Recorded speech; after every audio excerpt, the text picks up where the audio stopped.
I would like to center our reflection today in this very dramatic and compelling question.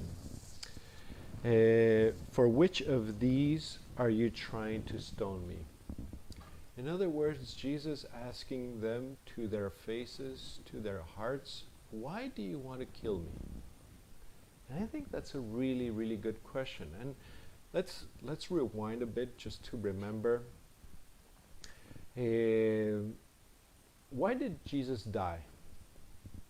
Jesus died to save us. Jesus died to save us from our sins. Jesus died to ransom us that we might be free. So in sinning, it is participating in Jesus' death. So I think this question that he does to these Pharisees, he obviously is God, and obviously he knows the answer to these questions. He does this question not because he wants to know what the answer is, but so that they might be more aware of what's going on inside of them, so that they might be more aware of how the lies that the evil one has planted are working in their heart. And I think in that sense it is a good question for us to ask ourselves. Why do I want to stone Jesus? And you would say, of course I don't want to stone Jesus. But then I would say, but don't we do that in a way, in a small or big way, every time we sin? Every time we give our back to God, every time we turn away from Him, that makes Him have to go through all of that to save us? So in a way, the answer is yes. And it is so interesting to see if every time I'm sinning, I am in a way saying no to God and making Him go through the cross, death, and resurrection again. Why would I do that? And there, I think, is what is really juicy and good. Because the Pharisees say, because you being a man make yourself God, and that's a blasphemy.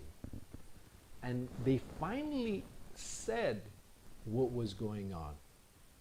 And it is so important that they said that, because Jesus goes and answers them and says, look at the signs. Believe it. If you don't believe me, believe the signs. What you just said is true, although completely crooked. And maybe when each one of us has to answer, why do I sin? Why do I choose envy? Why do I choose judgment? Why do I choose lust? Why do I choose these things? Maybe we will also spit out something that might have truth, but it's all twisted. And maybe you'll say, well, I can't change this. You know, that's the way I envy. I've been envying my whole life. I judge. I'm judgmental.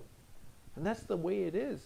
And you can't tell me, a person, not to judge, because that's just the way I am.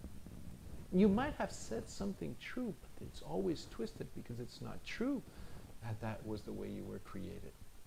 You were not created for judgment. You were not created for sin. And who knows what the lie is that reigns in our heart.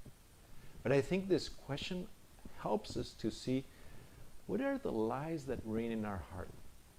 And I'm sure in this crowd, there's not that many, because you're good people.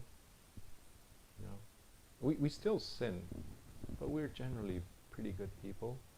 But it is important to be aware, even among us who are good people, what are the lies that are reigning in my life that move me to these favorite sins that I have, the habitual ones, the one, maybe it's laziness, and who knows, but maybe excavate a bit in there and see what is going on. Yeah, that's it. I hope that helps you. That's what I was praying today in the morning.